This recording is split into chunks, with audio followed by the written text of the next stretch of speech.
Hey, my name is Stephanie. I'm an artist and a writer who wants to share the things that I create with the world. Today, I'm drawing a cat. Now, I'll be honest, I don't really draw cats as much as I should. If you looked at my sketchbooks and saw the sheer number of dogs I've sketched, you'd be surprised that the number of cats doesn't rival it. Don't worry, while I am a dog person, I don't have any beef with cats. Well, mostly. The truth is, I'm pretty allergic to them. So while I think they're beautiful animals, I've spent most of my life avoiding them. So they're just not the first animal I think of when I sit down to draw. I think they're really cute and often have a lot of great personality. I've mostly just admired them from afar though, and haven't spent a whole lot of time around them. It's only recently that I feel like I've started drawing them better. For a long time, all my cats just looked like dogs with pink noses and stripes, or maybe a rounded tail. But I finally feel like I've started to grasp their proportions a little better. It's funny, but I found safari animals like giraffes and elephants easier to draw than the average house cat for a long time. Now, about the drawing, I'm currently doing my second pass for the sketch, and I'm filling in the eyes and the eyebrows right now. I'll do one more pass. I do redraw a couple of things multiple times. It took me a while to get the proportions on the back legs and the tail right.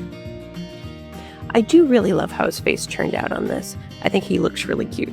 Just your friendly neighborhood house cat. Now that I'm starting to feel more comfortable drawing them, I've been really enjoying drawing them here lately. I drew one on top of a stack of books the other day that I was really proud of. I've just been having a lot of fun drawing cute cats. Since I've already drawn them with a book, how else should I draw the cats? Are there any hobbies you'd like to see me draw a cat with? I'm nearly finished drawing the cat right now. I decided he needed something to go with him, so I went ahead and added a cute little house plant beside him, and then I get started on inking him.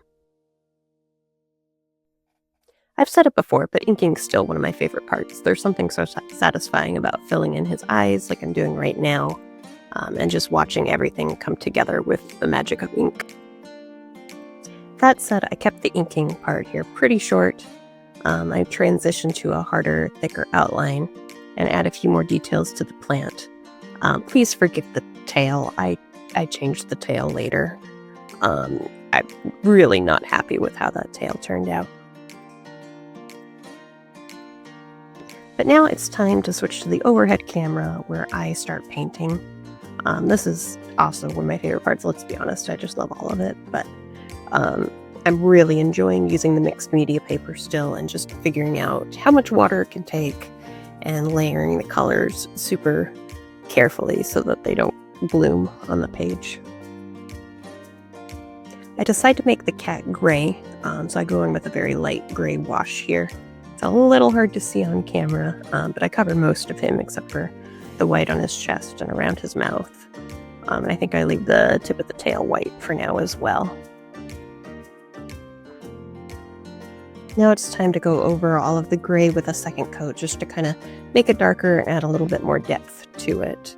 I'm finding that on the mixed media paper, super thin layers and then 2 or 3 coats of each color seems to work best with this type of paper. Now that the second coat of gray is dry, I go over and I start adding green to the house plant. I just decided to use this mixture of sap green and phthalo green to give a little bit of a bluish green tint to it. I really like the phthalo green. It's just a fun color to use. Now I'm adding a little bit of shadow to the white, but it's really hard to see on camera, even harder than adding the gray was. Coming back for a second coat on the plants, adding a little more depth and shadows to it.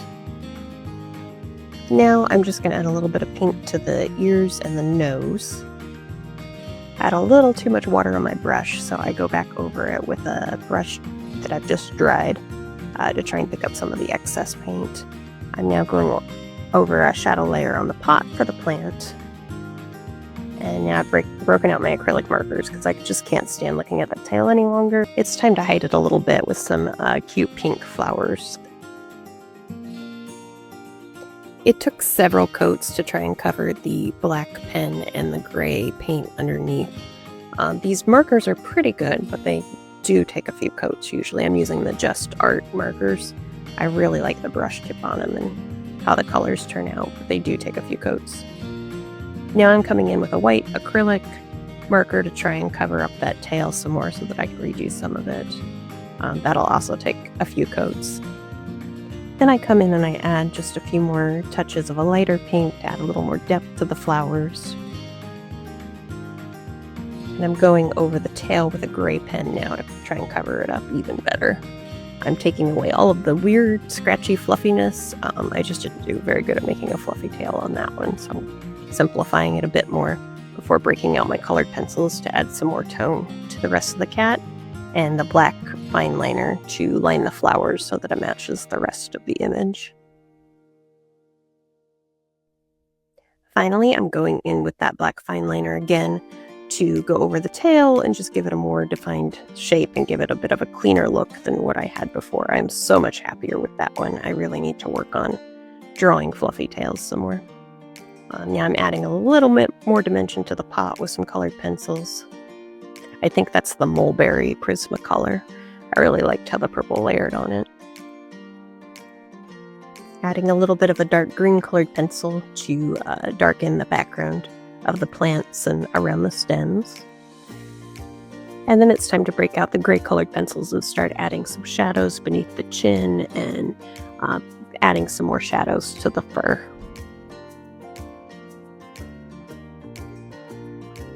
After adding in the darker shadows, I go over everything with a lighter color to kind of burnish and blend the colors a little bit better.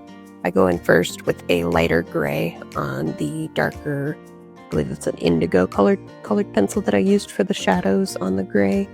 And then I switch over to a white colored pencil to kind of lighten it and burnish it a little bit more. And with that, we've finished another drawing here in my sketchbook. Thank you so much for watching. I hope you enjoyed my little cat video. Please like and subscribe and consider following in the future. Have a great day. Bye.